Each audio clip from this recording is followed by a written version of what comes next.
Hey, before we get started, I just want to make an amendment to my last video. In that video, I showed all my weird Captain America merchandise. I forgot one thing, which is so strange.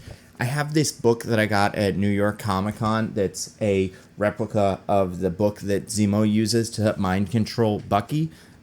It even has fun star-branded pages, probably not like the original book. And before anyone asks, no, the book does not have the secret words you need to control the Winter Soldier. The only words in it I have, for whatever reason, are the names of all 5 members of NSYNC. So, Joey, JC, Lance, Chris, and Justin. Not sure why, but I did write that in this book at one point. So this book might as well be from an alternate version of this movie, where Zemo says the words to Bucky and he sings "It's Gonna Be Me." Not saying that's the change I'm making in this video, but like, maybe it should be.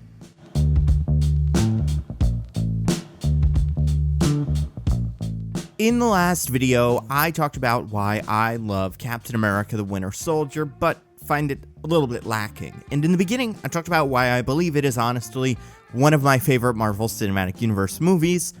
Civil War is a little different. Civil War might be my favorite Marvel Cinematic Universe movie. I know it's not perfect, but I think there are so many amazing things about that movie.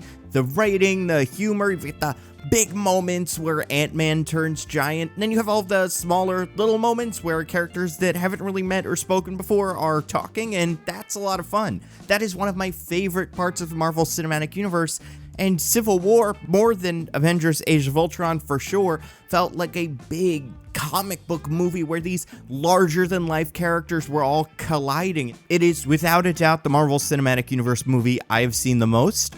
2 of my first 4 videos were about Captain America Civil War, and that's where the idea of the one small change came from. Figuring out how to add Spider-Man more effectively to that movie.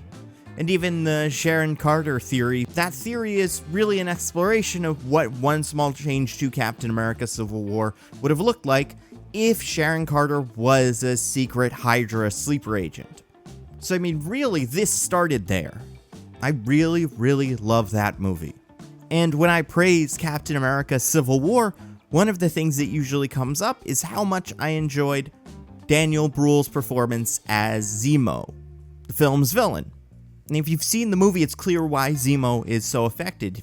He is one of the only truly understated Marvel villains. He was the first villain in Phase 3, the phase where Marvel villains went from being somewhere between okay and terrible to pretty good, maybe some of the best the genre had to offer at the time. And if there's one thing that I am excited for in the future of the Marvel Cinematic Universe, besides MODOK if he actually shows up in Ant-Man 3, it's the prospect of more Zemo as the villain in Falcon and the Winter Soldier, especially if he's wearing that ridiculous purple sock. All of that being said, when I thought about the Winter Soldier and why I didn't love Hydra as the main villain, it forced me to think about Civil War a little bit, and it forced me to ask myself a question. Why is Zemo in this movie? Captain America Civil War is very loosely an adaptation of the Marvel Comics event Civil War. It was written by Mark Millar in 2006. It's a 7-issue limited series where Captain America and Iron Man clashed over a superhuman registration act that forced superheroes to register their secret identities with the government. The main conflict is between Captain America, who believes that superheroes need to be able to hide their secret identities so they can better protect their loved ones, and a government that forces the heroes to give up that information is infringing on those heroes' freedoms, where Tony believes that some sort of oversight is necessary. And over the course of the comic storyline, Tony becomes increasingly more authoritarian. There are a series of deaths and betrayal that escalate the conflict, characters switch sides, and eventually, Captain America nearly kills Iron Man before he realizes what this is all turned into, and Captain America surrenders himself to the US government. There are a lot of parallels between what happened in the original Civil War storyline and in Captain America Civil War, the movie. But Zemo is the big difference. There is no standard villain. Even though I think it's pretty easy to make the case that Iron Man was in the wrong, he's nothing like Zemo. So even though Captain America Civil War has a superhuman registration act in the form of the Sokovia Accords, and even though Captain America and Iron Man are split along ideological lines, and those two end up forming teams of heroes that fight each other, and eventually Captain America almost kills Iron Man, why then is Zemo here? Why can't this narrative hold itself up the same way that the Civil War comic does? And yes, the Civil War comic isn't perfect, but why does this story need Zemo? Well, that shows off Captain America Civil War's big problem. Zemo exists in this movie because the Sokovia Accords themselves, as a driver of the plot, as the ideological wedge that splits our heroes, the Sokovia Accords are lacking, let's say. They don't really effectively, naturally escalate the conflict. So at a few key points in the narrative where the Sokovia Accords aren't really pulling their weight, Zemo shows up to move the story forward. The Sokovia Accords have started some arguments between Steve and Tony, and then Zemo impersonates Bucky and kills T'Chaka. Bucky's captured, the team's arguing what to do, and then Zemo shows up, mind controls Bucky, and frees him. Cap, Bucky, and Iron Man arrive at the base, ready to stop the other 5 Winter Soldiers, and Zemo shows up with a video that convinces Tony to fight Steve and Bucky. Now, I'm not saying that those plot elements are bad necessarily, or are contrived, but I will say, while the idea of Winter Soldier not having a traditional villain and Hydra actually just being S.H.I.E.L.D., it's like a fun way to explore some themes and interesting turn for that story to take, it's not a necessary part of that story. Whereas Civil War is the kind of story that needs to not have a villain. That's what a Civil War story is.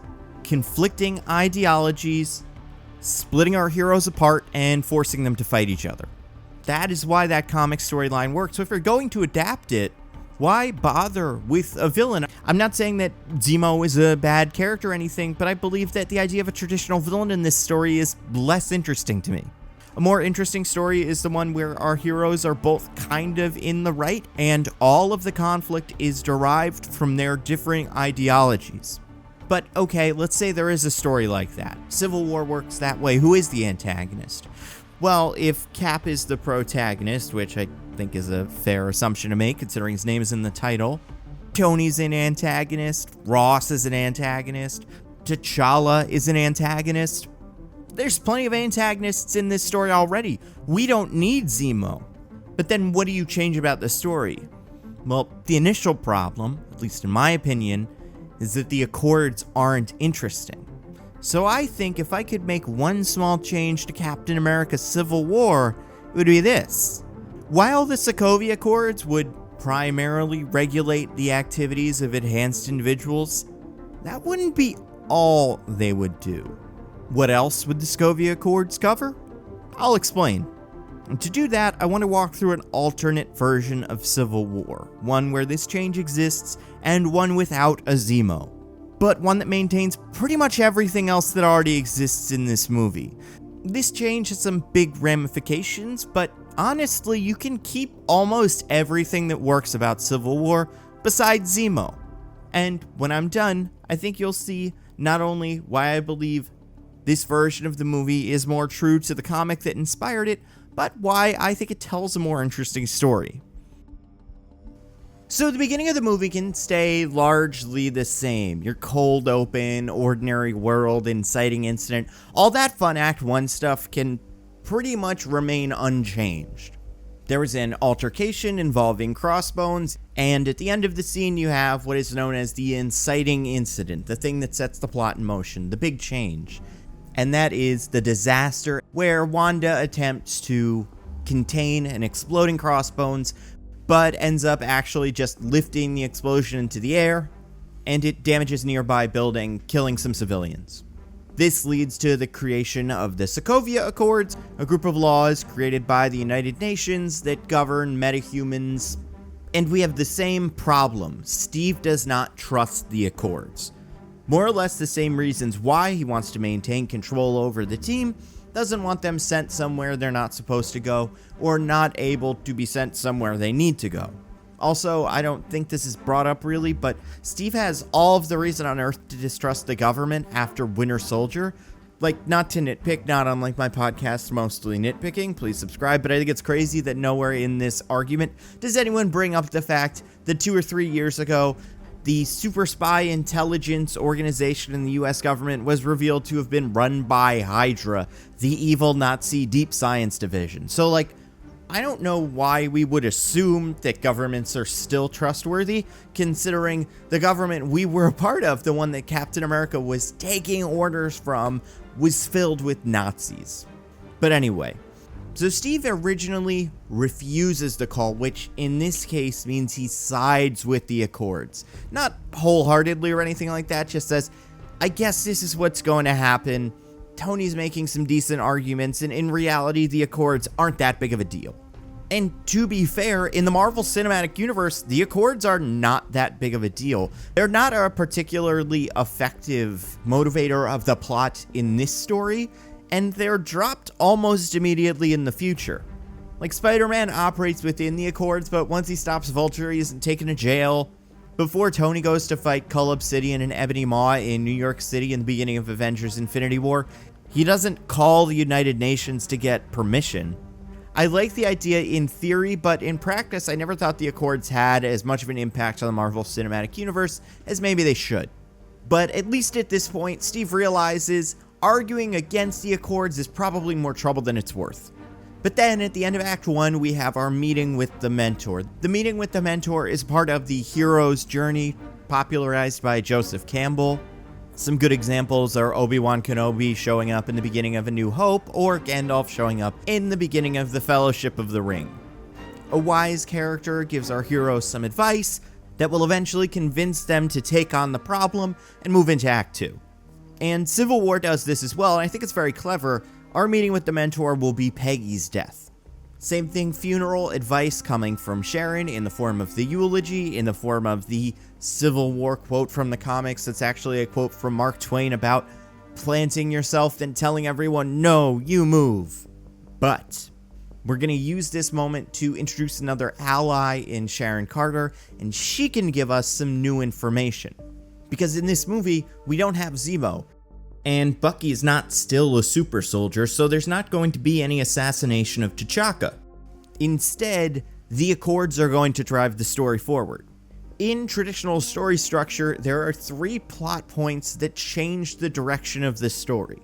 The first happens between Act 1 and Act 2, there's a second plot point that happens between Act 2 and Act 3, and then a third plot point is the midpoint that happens midway through the story, halfway through Act 2.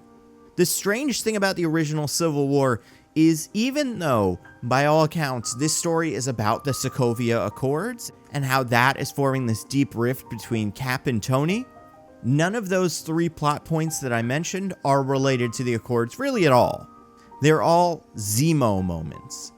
Zemo impersonating Bucky, doing the bombing and killing T'Chaka, then Zemo freeing Bucky at the midpoint.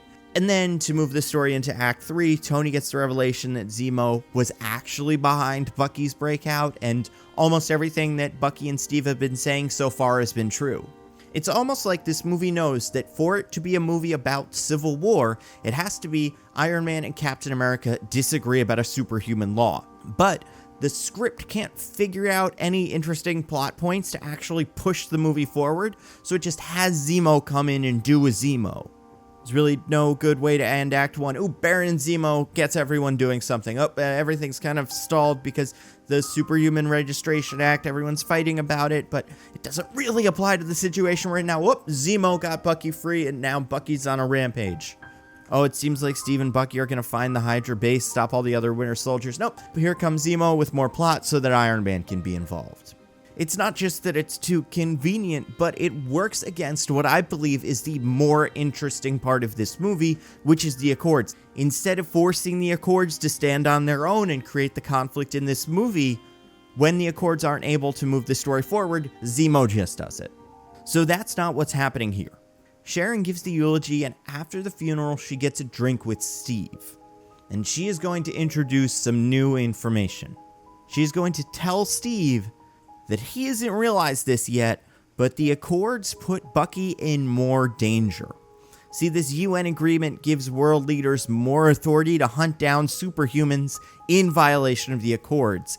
And she knows, because she works in the CIA, that General Ross is planning on using the Accords to go after Bucky, since he believes Bucky is a threat because of his programming, and since Ross just never liked enhanced individuals to begin with. And Steve says, well, Ross isn't going to be able to find him. We can't even track him down. And then Sharon throws some other new info in. Ross isn't working alone. He's working with someone else, someone using new surveillance technology to find Bucky. She doesn't know who, but they seem dangerous. And Steve still says, well, they won't be able to find him before we do. And Sharon says, Steve, they know where he is. Once the Accords are signed into law, it's over. Steve asks, why are you telling me this? Sharon says, because I don't trust Ross. You think he's Hydra? No, just an asshole. I think he's gonna get Barnes killed. And that's not what Peggy would have wanted. Can you tell me where to find Bucky? Unfortunately, no. That would be a huge national security breach. I'm sorry, Steve. You're gonna have to find him on your own. Then Steve thanks Sharon and goes to leave. Before he does, she says, oh, by the way, you forgot your program, and hands him the program for the funeral. Says, good luck, Steve. And then she leaves. Steve opens up the program. What does he find? Some sort of new information, coordinates, a city name, something helpful. Sharon's on Steve's side. Maybe he's a little bit suspicious that she's setting him up, but more or less he takes this as, oh, okay, this is the information I need. That's great. And that's your first plot point now. Steve is going to leave the Avengers to look for Bucky. And that's where this movie gets a little bit different. Act 2 split into two parts, so 2A and 2B. 2A would mostly be searching for Bucky. I'd want to expand on this a little bit because I think this part of the movie is interesting. Give Steve and Sam, maybe even Natasha, working with them now before the Accords actually get signed into law, trying to find Bucky, chasing him around the world, or at least one place like Prague or Berlin or whatever. So we have the search for Bucky, and this is where a new character will show up, someone also on the hunt for Bucky for reasons not yet clear to us, the audience. And this will be Black Panther, although it won't be incredibly clear. I think it would be more fun if the first couple of times we saw him, if he was sneaking around in the shadows. Keep the mystery going in the beginning. We also can have Steve and Bucky fight. Steve can explain to Bucky what's happening, how much danger he's in. But Bucky knows that if Crossbones is dead, there's no one left that can exonerate him. Everybody else that was part of that program died in the events of the Winter Soldier. Maybe he's not being mind controlled now, but he still did all those crimes. So then, the midpoint, Bucky is caught by Black Panther. He's taken into custody. This is where we get the revelation that Black Panther is T'Challa, the king of Wakanda at this point. I want Bucky to have killed T'Chaka in the past while he was mind controlled. This will make that relationship a little bit more interesting. Because, not to nitpick, again, not unlike my podcast Mostly Nitpicking, I never quite understood what Bucky and Black Panther were actually fighting about. Since at least Bucky more or less knows what's going on here, he's been mind controlled, he didn't actually attack the United Nations. So when he tells Black Panther, I didn't kill your father, and Black Panther says, well, why did you run? It's like, hey buddy, remember how you showed up out of nowhere without talking to me at all and tried to rip my throat out with your magic vibranium claws like MacGruber? So that's why I ran. I don't know who you are. Like, has anyone checked any tape to try to figure out who this psychiatrist was? I'm not saying that would prove exactly what happened, but I think it's pretty clear that things are not as cut and dry as they seem. But in this version of the movie, it's still not as cut and dry as things seem, but it's a little bit more interesting. Bucky did kill T'Chaka, but he did it under mind control. So is it really his fault? We have the same issue here we will have later with Tony.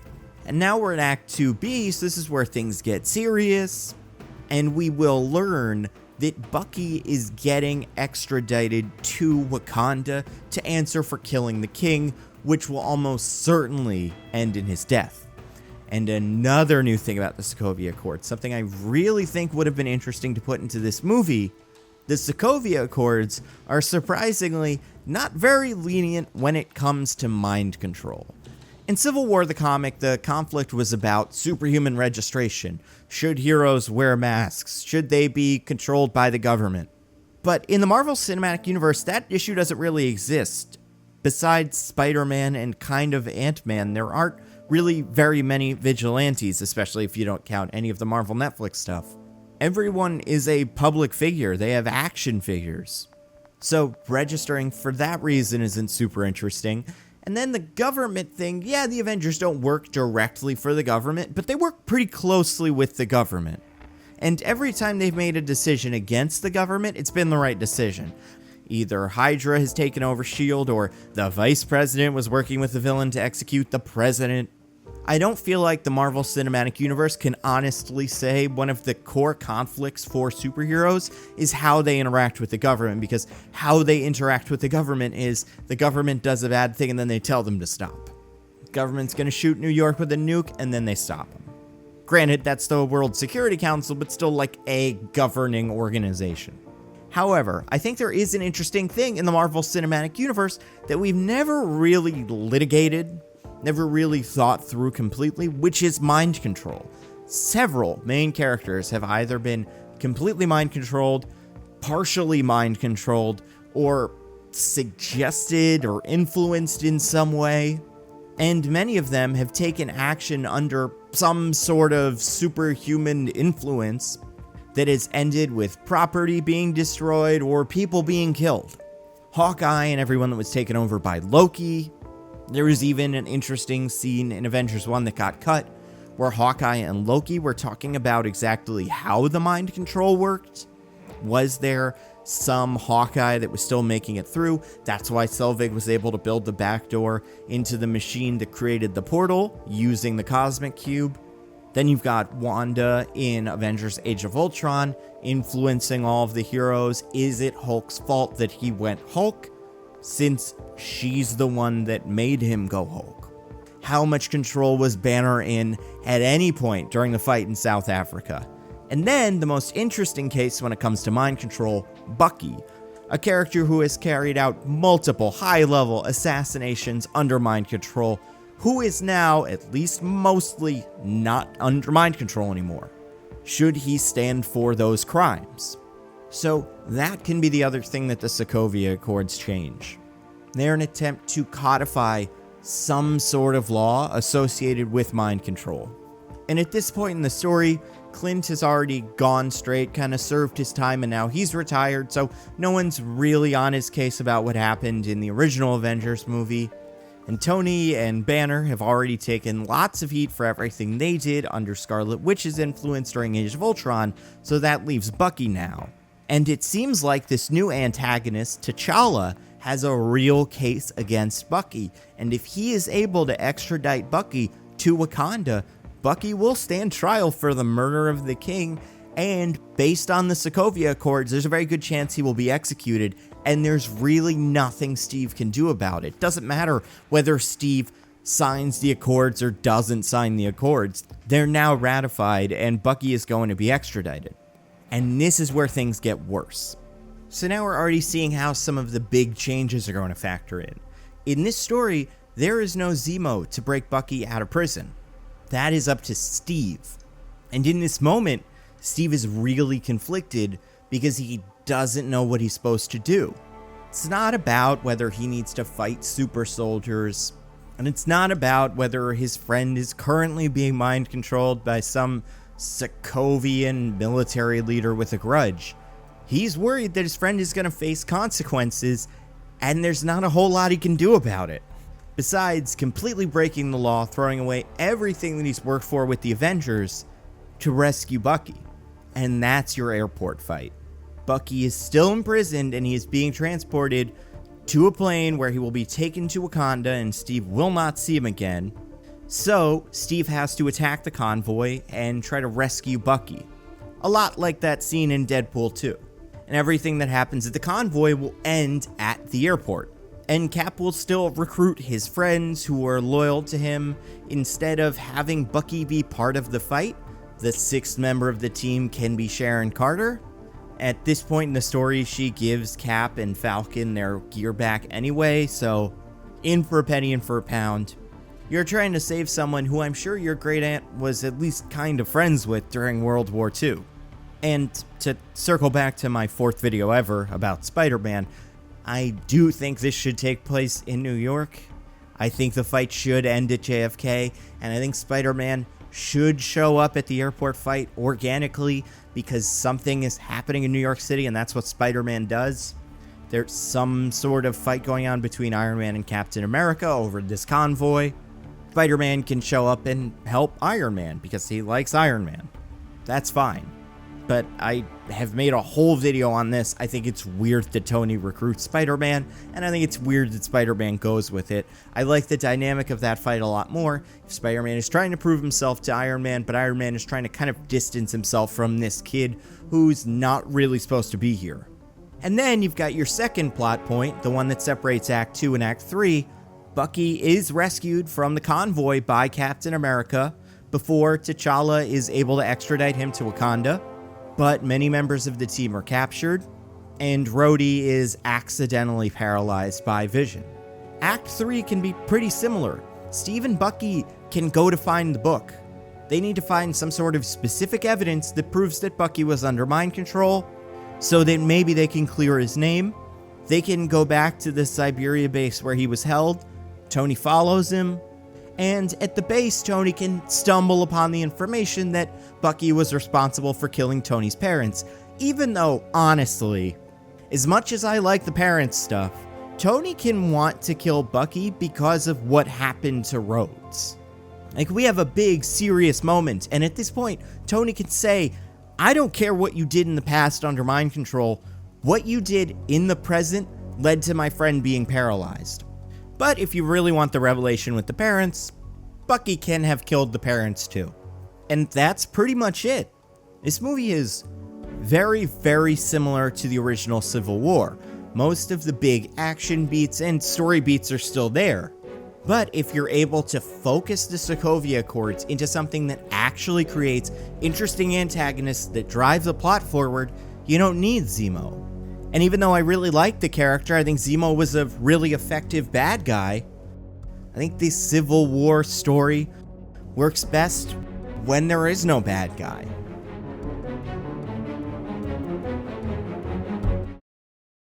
Oh, and one more thing.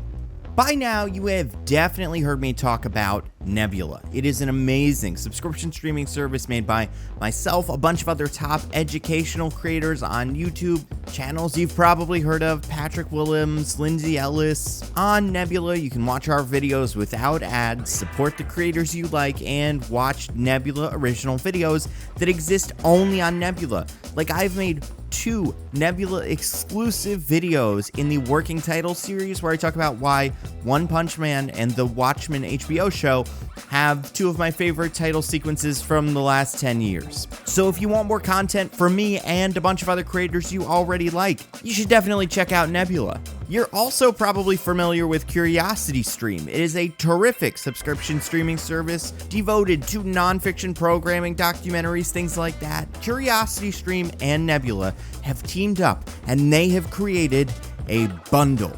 So if you sign up for CuriosityStream at the link in the description, you get a Nebula subscription for free. Like, you can check out CuriosityStream, watch one of their documentary series. It's like, this doesn't have anything to do with Captain America, but Meet the Meerkats is a series they have that's a lot of fun. It's just about meerkats. They're very interesting animals. And then you can check out what we've got on Nebula, and right now there is a 26% discount on Nebula plans. It is a win-win-win-win. Just go to curiositystream.com/Nando or click the link in this description and sign up today. Watch all those things I said. It's the best. As always, I have to give a humongous thank you to everyone who continues to support the channel on Patreon. You guys are the best. You want to see your name up here, get access to videos early, other cool stuff. If you want to join the Illuminati so you can suggest and vote on what topics I cover in my monthly whiteboard videos, or even if you want to join the comic book club where we talk about a comic book that is interesting. I think I have this month's one here. Yeah. This month we're doing God Loves, Man Kills, which is going to be so much fun, so it might still be time for you to join this month, or you could join in the future. There's only 20 spots, so, if you do want to join, it's probably a good idea to do it now. Either way, you can find all that stuff, patreon.com/NandoVMovies. You have no idea how much I appreciate it. And I have to give a huge thank you to all my patrons because I got my 500th one this month, which means I'm going to do the thing that I put as a reward. I'm going to make the Rise of Skywalker rewrite that I've been planning for a while. I am going to put pen to paper and make that. I'm hoping to get the first part out within the month. So it's really fun. I think you guys are going to really like it, and continue to join the Patreon because I'm going to put more cool rewards up that I think you guys will really like. Also, as always, gotta plug my podcast, Mostly Nitpicking, where every week me and my co-hosts DJ and Diggins pick apart a piece of pop culture by looking exclusively at the details.